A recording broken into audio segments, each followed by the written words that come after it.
se parle, on partage, on comprend, on apprend, on se détend. Radio Nîmes. Radio Nîmes, à Vincent, 92.2. De retour sur Radio Nîmes 92.2 et le moment de l'interview est arrivé. Et je suis avec Lucie Schnobelen, directrice des arènes de Nîmes. On va parler spectacle. J'ai tout plein de questions pour vous. Bonjour Lucie. Bonjour.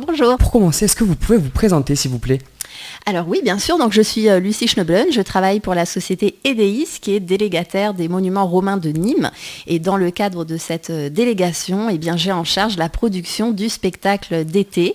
Donc le spectacle qui se déroule au mois d'août dans les arènes de Nîmes et qui est un son et lumière, donc un spectacle nocturne. On a hâte, on va en parler un petit peu plus tard. Dans votre travail, quel est l'aspect qui vous passionne le plus ? Parce que vous m'avez dit du coup que vous êtes responsable de plusieurs monuments à Nîmes. Qu'est-ce que vous préférez faire dans votre travail ?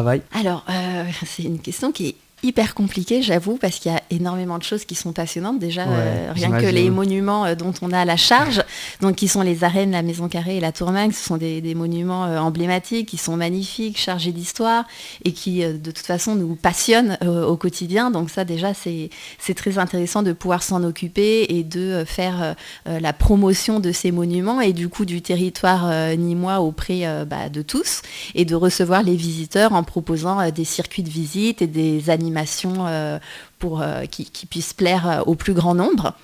Et puis après, aussi un autre aspect de ce travail qui est tout autant passionnant, c'est la production des spectacles. Donc on a les journées romaines de Nîmes que vous connaissez au mois de mai.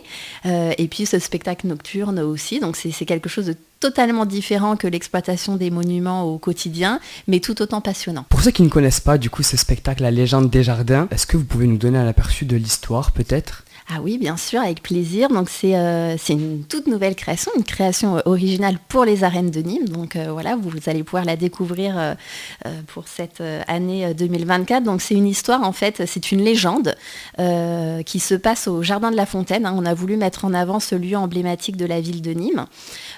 Et puis on va parler d'une histoire d'amour impossible. Donc l'amour qui est quand même fédérateur. Donc c'est l'histoire d'amour entre Sélénée, qui est la déesse de la lune, et Endymion, qui est un berger. Donc comme vous pouvez l'imaginer, une déesse et un berger, c'est une histoire d'amour compliquée et qui va du coup mettre en avant la colère de certains dieux, de certains titans. Et on va suivre cette épopée en fait à travers les siècles et voir si à la fin nos deux amoureux vont enfin trouver une solution pour s'aimer pour l'éternité. Un spectacle totalement dans le thème des arènes finalement. Comment avez-vous utilisé l'espace des arènes pour maximiser l'impact du spectacle ? Oui, alors... Puisque c'est en rond du coup. Alors oui, effectivement, donc c'est un spectacle qu'on doit traiter en 360 oui, degrés, effectivement.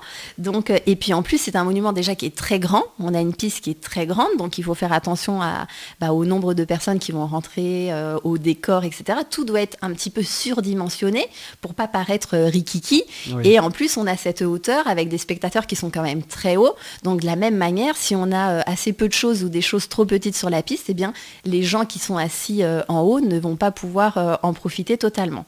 Donc l'idée, c'est déjà utiliser toute la piste dans son intégralité, mais aussi le baltéus. Le baltéus, c'est le mur qui entoure la piste des arènes et D'accord. qui est un véritable écran pour la projection mapping. Donc, on va s'en servir entre autres pour faire de la projection vidéo. Et puis ensuite, c'est d'utiliser l'espace aérien. Donc, si vous voulez, tout ce grand espace que proposent les arènes. Et là, je ne veux pas dévoiler trop de surprises quand même, mais il va y avoir des artistes, entre autres des circassiens, qui vont prendre possession de l'espace aérien des arènes. Incroyable. Alors justement, en parlant des artistes, est-ce que vous pouvez nous parler des principaux artistes et créateurs impliqués dans le spectacle ? Bien sûr, donc on a voulu faire quelque chose cette année de très onirique, très visuel. Donc du coup, on a fait appel à beaucoup de circassiens. Donc on va avoir beaucoup d'artistes venus d'univers différents. Donc on a beaucoup de danseurs, des acrobates, des porteurs, des équilibristes. Voilà, on a beaucoup des cascadeurs, bien évidemment. Et on a la chance aussi cette année d'être accompagné par la troupe équestre Mario Luracci, qui est le numéro 1 en termes de cascade équestre et qui qui nous accompagne avec la présence de 8 cavaliers cette année dans les arènes. Donc il va y avoir un petit peu le feu quand les cavaliers vont sortir sur la piste. Ça risque d'être assez incroyable. Quelles mesures de sécurité sont mises en place pour garantir la sécurité des spectateurs et des artistes pendant l'événement ? Alors ça, c'est la sécurité dont on est, à laquelle il faut coller lorsqu'on prépare un spectacle dans les arènes. Donc là, c'est énormément de sécurité. Et puis alors surtout pour un spectacle nocturne, vu qu'on va avoir quand même de la pyrotechnie, etc. On est sujet à beaucoup d'aspects sécuritaires. Donc bien évidemment, nous, on travaille avec un régisseur technique qui s'occupe de tous ces aspects-là. Et puis ensuite, pour les spectateurs, de toute façon, on ne prend aucun risque. Si on utilise le feu, c'est sur la piste et loin des spectateurs. L'idée, c'est de leur proposer quelque chose de visuel, mais de les garder en toute sécurité, bien évidemment. Je fais une petite parenthèse, on sort de la légende des jardins. Quel type de retour recevez-vous généralement des spectateurs après les événements dans les arènes ? Alors, le retour, souvent, c'est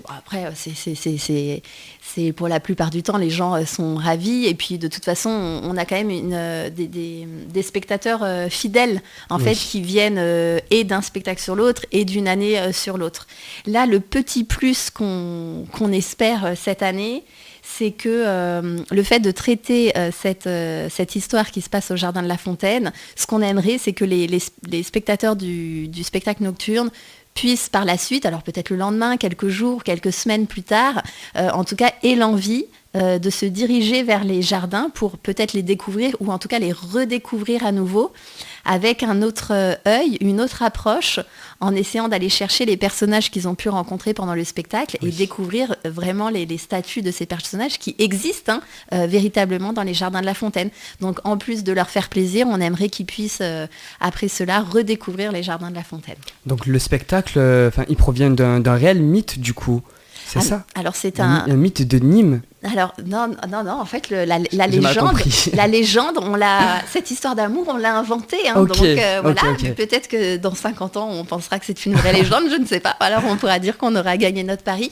Mais en tout cas, non, c'est une fiction. C'est pas une légende qui existe, mais toutefois, peut-être qu'on a créé une vraie légende. Alors, je vous invite à venir au spectacle et puis on verra si ça marche.